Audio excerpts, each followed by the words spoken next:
Kans चारून्मर्दनम Devaki परमानंदम Krishnam Vande जगद्गुरुम. Meaning, I bow to Lord Krishna, the son of Vasudeva, who was the cause of Mother Devaki's immense happiness and who killed the wicked Kans and Chanura, and who is the supreme teacher of the universe.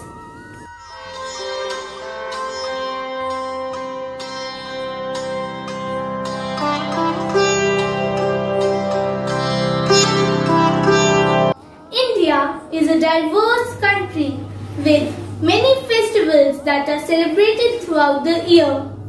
One of these festivals is Janmashtami, the day Lord Krishna was born, and is observed with much pomp and fervor. It is also known as Krishna Janmashtami or Gokulashtami. It is marked on the 8th day of the dark fortnight in the month of Shravan in India.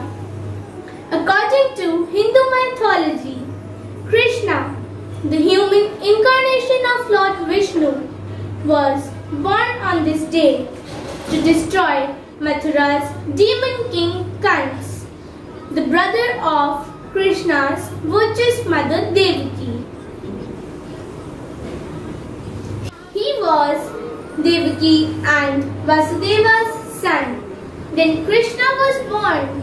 Mathura was ruled by his uncle king Kans, who wanted to kill his sister's children, as a prophecy said that the couple's 8th son would cause Kans's downfall.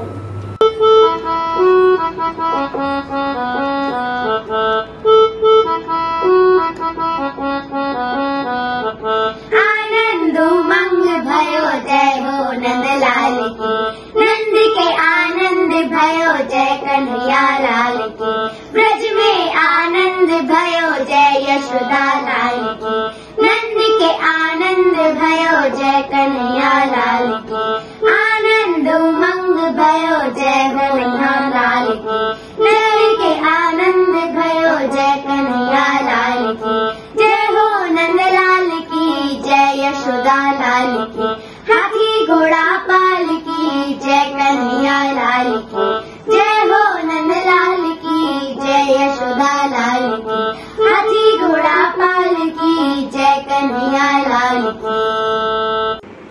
When the world was a mess and things needed to transform, the Lord Vishnu came down in his most charming form. He came to be called Krishna, to whom we pray today when we are lost or in the dark shoes of the way. Yet his way with the ladies and a mysterious smile, playful yet profound, he had his own unique style.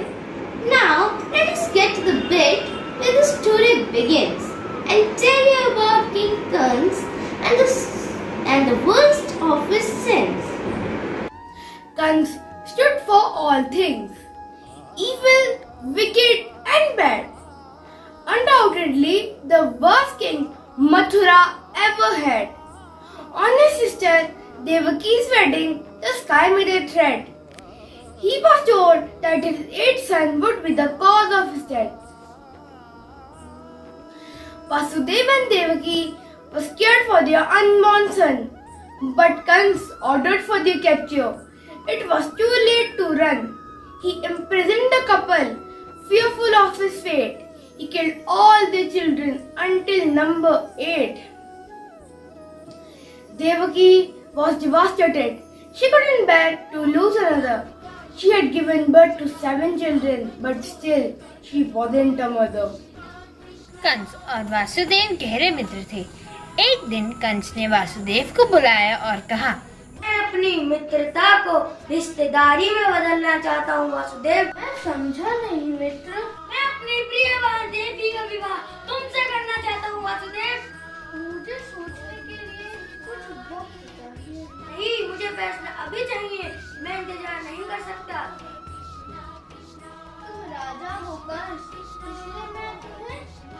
राशि तो नहीं कर सकता। ये तुमसे यही उम्मीद थी वासुदेव। दोनों गले मिलते हैं। विवाह का दिन आ गया। तुम्हारे साथ में अपनी प्रिय बहन देवकी को देखकर बहुत खुश हूँ। आज से पहले तुम मेरे मित्र तथा सहयोगी थे, आज से तुम मेरे बहनोई हो। मेरी बहन का ख्याल रखना। आप धैर्य रखिए, मैं देवकी को हर तरह से खुश रखूंगा महाराज। उसी वक्त एक साधु का प्रवेश होता है। कंस साधु को देखकर खुश होते हुए कहता है, आप बड़े शुभ मुहूर्त पर आए हैं ऋषि। आज देवकी और वासुदेव का विवाह है, इन्हें आशीर्वाद दीजिए। भाग्यवती बहू, मैं इस समय का बड़ी बेसब्री से इंतजार कर रहा था, क्योंकि अब प्रजा को खुशहाल होने में अधिक समय नहीं। देवकी का 8वां पुत्र तेरा काल है कंस। तुम झूठे हो ऋषि। हा हा हा। नहीं, ऋषि कभी झूठ नहीं बोलते, हमने आकाशवाणी सुनी है। मैं तुम्हारी मनगढ़ंत बातों का विश्वास नहीं। अभी तेरे हर सवाल का जवाब भगवान के पास है। देवकी का 8वां पुत्र काल बने तेरा, प्राण पखेरु उड़ जाएंगे, सत्य वचन ये मेरा। मैं ऐसा नहीं होने दूंगा। भगवान ने मेरा काल देवकी का 8वां पुत्र बताया है ना, पर मैं ऐसा नहीं होने दूंगा। देवकी को ही समाप्त कर दूंगा। नहीं, ऐसा मत करो कंस। मैंने कितनी बार अपनी जान पर खेलकर तुम्हें बचाया है कंस।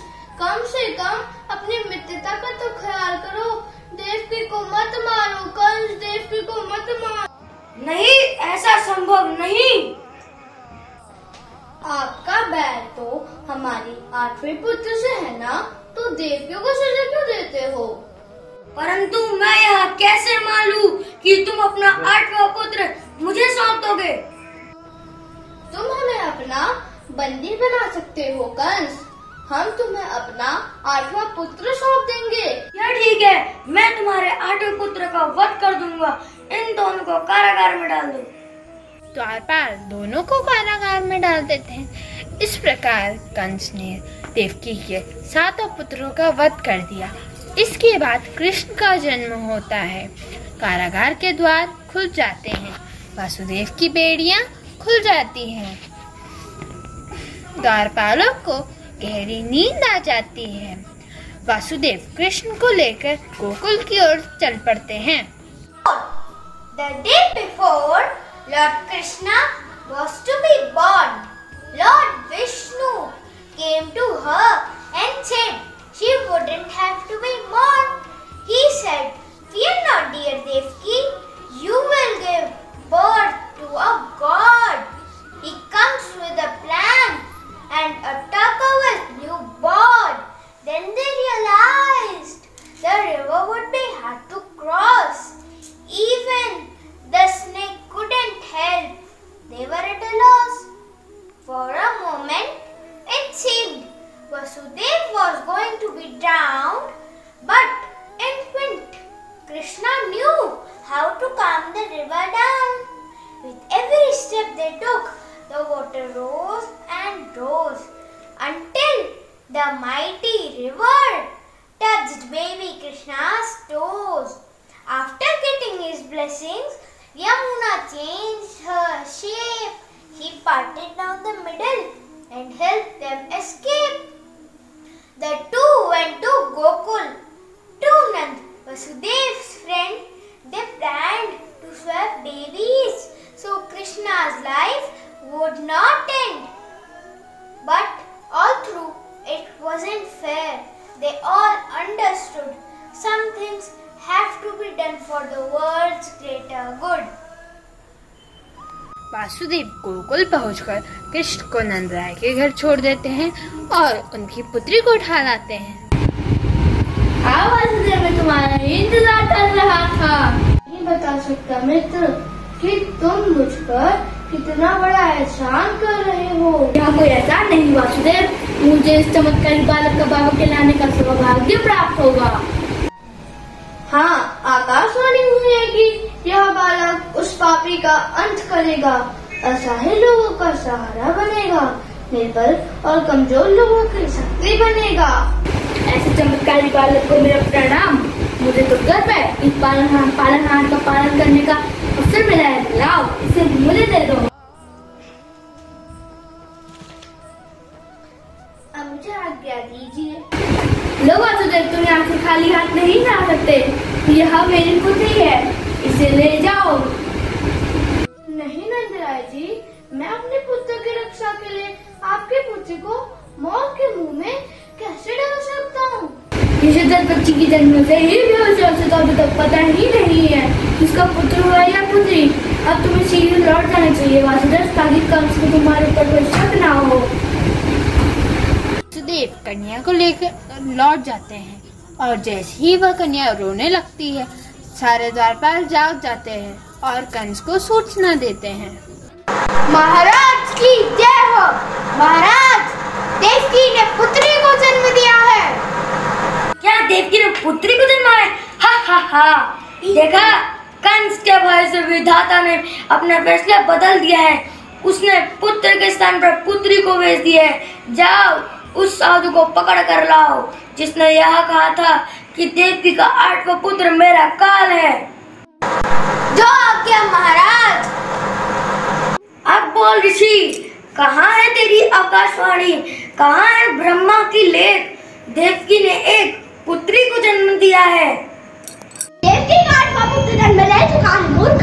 तेरा काल इस धरती पे आ चुका है पापी, और यही इस युग का परम सत्य है। नहीं, यह असंभव है, असंभव।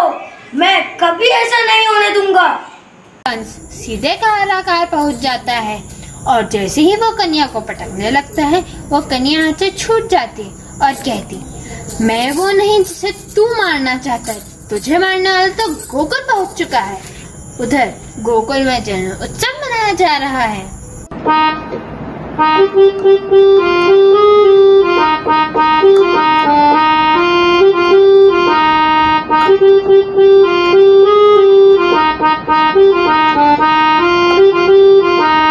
जन्मे है कृष्ण कन्हैया, गोकुल में देखो बाजे बधाई। जन्मे है कृष्ण कन्हैया, गोकुल में देखो बाजे बधाई। बाजे बधाई देखो बाजे बधाई। बाजे बधाई देखो बाजे बधाई। जन्मे है कृष्ण कन्हैया, गोकुल में देखो बाजे बधाई। श्री कृष्ण गोविंद हरे मुरारी, हे नाथ नारायण वासुदेवा। श्री कृष्ण गोविंद हरे मुरारी, हे नाथ Narayan Vasudeva. But Kans would not give up. He wanted the baby dead. He summoned the demoness Putna. Kill all the babies, he said. Putna offered to help moms feed their babies on her own. They started dying. The reason was unknown. Her milk was poisoned. Babies were dying day and night until little Krishna bit and killed her with one mighty bite. Kansa's insecurity grew as the years went by. He kept sending demons, but Krishna just wouldn't die. इस प्रकार कंस ने कृष्ण को मारने के लिए कई राक्षसों को जिनमें से सभी का वध कृष्ण द्वारा हुआ। अंत में कृष्ण ने अपने मामा कंस का भी वध कर दिया। Krishna had an effect on people. He won them over his charm, teasing and playing pranks that caused no real harm. Often the women got exasperated. They would complain and mutter about baby Krishna always stealing their butter. But even in their anger, they couldn't resist his smile. A little affection from him made it all worthwhile. Shri Krishna और उनके मित्र माखन चोरी करते हुए पकड़े जाते हैं। आज तो पकड़े गए लैला। अरे जल्दी पानी भर लाई काकी। हाँ, अब बहुत बहुत माखन खा लिया, अभी जाती हूँ यशोदा के पास, अब तुम्हें मार खिलवाऊंगी मार। चल जल्दी। यशोदा तो मानती नहीं कि उसका लल्ला माखन चोर है। अरे यशोदा बहन, अरे ओ नंदरानी जी, अरे ओ कहना की मैया, अरे कहाँ हो यशोदा बहन? क्या हुआ मालती बहन, अंदर आओ। मालती अंदर आने के लिए नहीं आई है। आज मैंने तुम्हारे लल्ला को रंगे हाथों पकड़ा है माखन चुराते हुए। कि तुम क्या कह रही हो बहन? मानती हूँ कन्हैया नटखट है, पर चोर क्यों होने लगा? भला उसके घर में माखन की कमी थी क्या, जो वो तुम्हारा माखन चुराएगा? अगर मैं झूठ बोल रही हूँ तो तुम खुद ही क्यों नहीं पूछ लेती अपने लल्ला से? क्यों रे लल्ला, तुमने माखन चुराया? नहीं मैया, मैं भला माखन क्यों खाऊंगा? फिर ये तुम्हारे मुंह में माखन कैसे लगा है? यशोदा रूठ जाती है। कृष्ण मैया को मनाते हैं। मैया, ओ मोरी मैया, मैया मोरी, मैं नहीं माखन खायो, मैया मोरी, मैं नहीं माखन खायो। भोर भयो गौवन के पास, मधुवन मोह पठाए। मैया, जिन गोपियों की तुम बात कर रहे हो वे सब दोहरी नीति चला रही है, मुझसे ही चोरी करवाती है और मुझ पर ही दोष लगाती है। मैं कह रहा हूँ, अगर तुम्हें मुझ पर भरोसा नहीं तो यह लो अपनी लाठी और कंबल, मैं कल से गायों को चराने नहीं जाऊंगा। मैया तुम ही बताओ, मेरे हाथ छीके तक पहुंच सकते हैं? यह सब तो ग्वाल वाल है, तो जबरदस्ती मेरे मुंह पर माखन लगा देते हैं। यशोदा का हृदय कृष्ण की बातों को सुनकर पिघल जाता है और वह उन्हें गले से लगा लेती है। हाथी घोड़ा पाल की, जय कन्हैया लाल की। Many stories were told of Krishna's supernatural power by the people of Gokul, of the miracles he had showered. But a jealous Lord Indra wanted to test Krishna's powers. He pelted Vrindavan with heavy rain showers. Lord Indra was vain. Of all gods, he was the king. Hearing people's prayers was his favorite thing. The people knew this, and to him they did pray. Until Krishna showed them there was a better way. Praying to Indra won't get you anywhere. Pray to the earth, to the sky, to the air. Pray to the food that gets you through the days. Pray to the hill where your cattle does graze. Pray to the Govardhan mountain that stands here so tall. Always by your side, summer, winter and fall. When he heard this, his anger Indra couldn't contain. He blasted the village with more thunder and rain. It rained for days. People forgot the sight of the sun. Scared for their lives were the people of Vrindavan. The villagers wondered what they should do. But there was a way that only Krishna knew. Krishna lifted Govardhan like a giant umbrella and protected every cow, every lady and fella. Indra was ashamed. It was because of his pride that so many people in Vrindavan cried. He realized Krishna was a god and was filled with regret. The two talked and decided to forgive and forget. Krishna और सुदामा की मित्रता सच्ची मित्रता की अनूठी मिसाल है। मित्र हमारे सुख दुख के साथी होते हैं। वे हर परिस्थिति में हमेशा हमारे साथ खड़े होते हैं। सच्ची मित्रता में ईमानदारी, त्याग और सम्मान का भाव दिखाई देता है। तो आइए देखें कृष्ण की यह लीला जो मित्र के प्रति अनन्य प्रेम को दर्शाता है। कहाँ जा रहे हो? जानते भी हो यह मार्ग कहाँ जाता है? यह मार्ग द्वारिकाधीश के महल को जाता है। ये भाई, मैं जानता हूँ ये मार्ग श्री कृष्ण के महल को जाता है। मैं उनसे मिलने आया हूँ। रात अभी दरबार में नहीं है, यह उनके विश्राम का समय है। और ये पंडित जी श्री कृष्ण भी शयन कक्ष में आराम कर रहे हैं।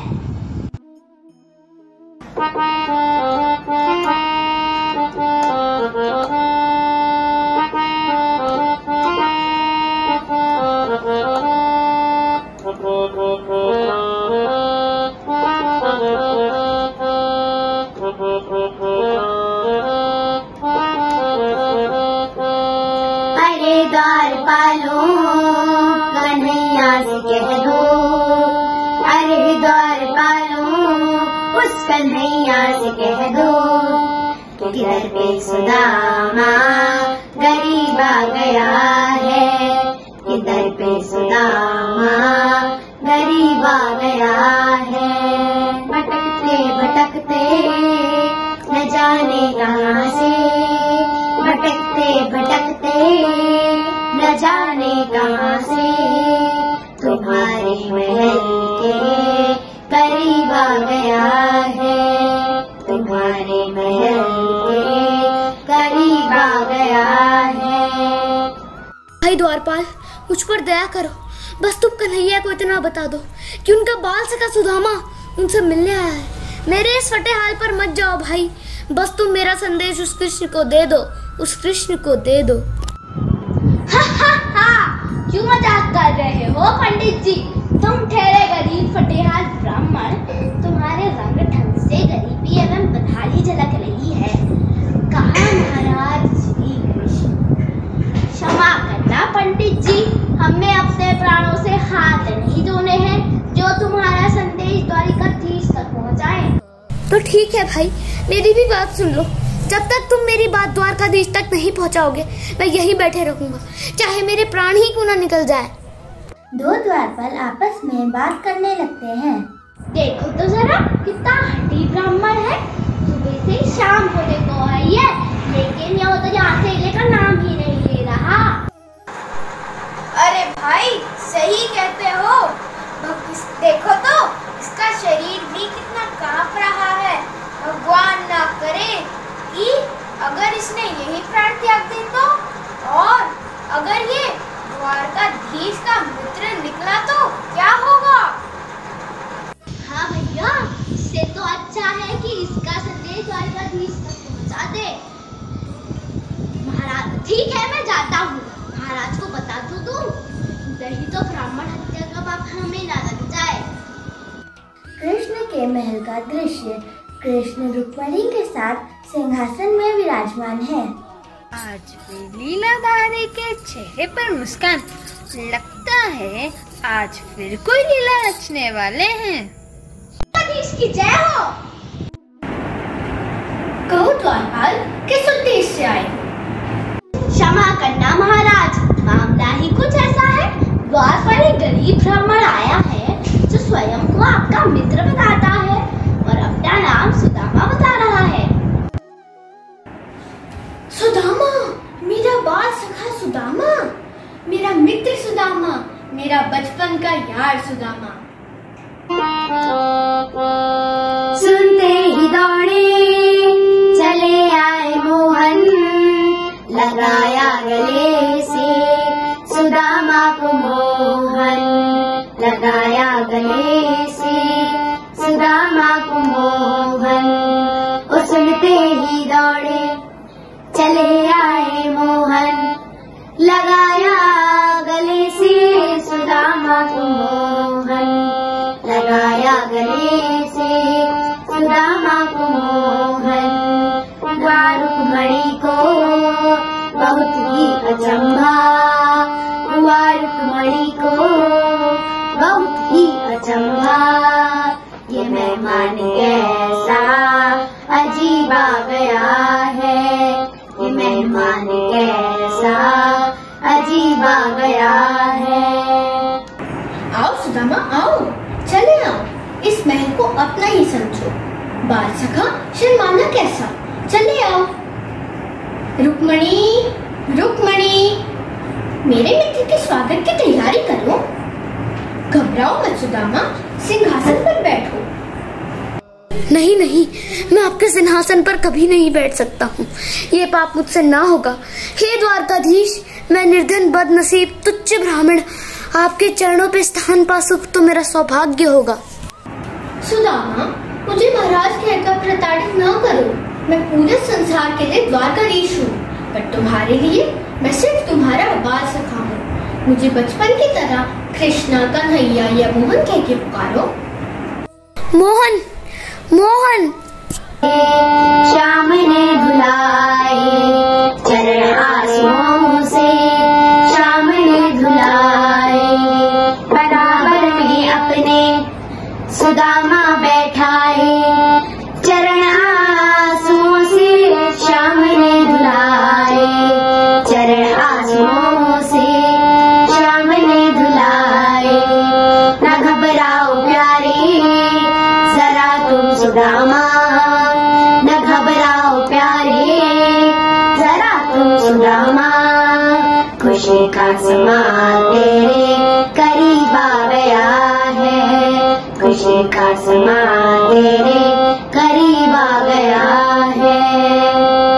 अच्युतम केशवम कृष्ण दामोदरम, राम नारायणम जानकी वल्लभम। योगेश्वर कृष्ण के भगवत गीता के उपदेश अनादिकाल से जनमानस के लिए जीवन दर्शन प्रस्तुत करते हैं। तो आइए हम इस पर एक नजर डालें। क्या विशेष है इस गीता में? वैसे तो भगवत गीता के बारे में बहुत कुछ कहा गया है। गीता है उत्तर दुनिया के हर एक प्रश्न का। जीवन से जुड़ा ऐसा कोई प्रश्न नहीं जिसका उत्तर भगवत गीता में ना हो। कुरुक्षेत्र में महाभारत के युद्ध के दौरान जब अर्जुन ने युद्ध करने से मना कर दिया था, तब श्री कृष्ण ने आत्मा, परमात्मा एवं इस पूरे ब्रह्मांड को चलाने के लिए अत्यंत गोपनीय गीता का ज्ञान प्रदान किया। उन्होंने कहा, यदा यदा हि धर्मस्य ग्लानिर्भवति भारत, अभ्युत्थानं धर्मस्य तदात्मानं सृजाम्यहम्। हे अर्जुन, जब जब संसार में पाप और अधर्म बढ़ने लग जाता है, लोग अन्याय और गलत कामों में लग जाते हैं तथा धर्म का विनाश होने लगता है, तब अधर्म को रोकने एवं धर्म को फिर से स्थापित करने के लिए मैं पृथ्वी में जन्म लेता हूँ। हे अर्जुन, तुम कर्म करो, फल की चिंता छोड़ दो। आत्मा न पैदा होती है न मरती है, आत्मा तो अमर है। अच्छे और बुरे कर्म का फल अवश्य मिलता है, परंतु कब तक मिलेगा ये प्रकृति तथा ईश्वर पर निर्भर करता है। सब जीवों को अपनी समझना और जीवों के प्रति दया का भाव रखने वाले मनुष्य श्रेष्ठ माना गया है। अब हम इस सुंदर कृष्ण भजन के साथ अपनी प्रस्तुति को यहीं विराम देते हैं और आप सभी को कृष्ण जन्मोत्सव की हार्दिक बधाइयाँ देते हैं। धन्यवाद।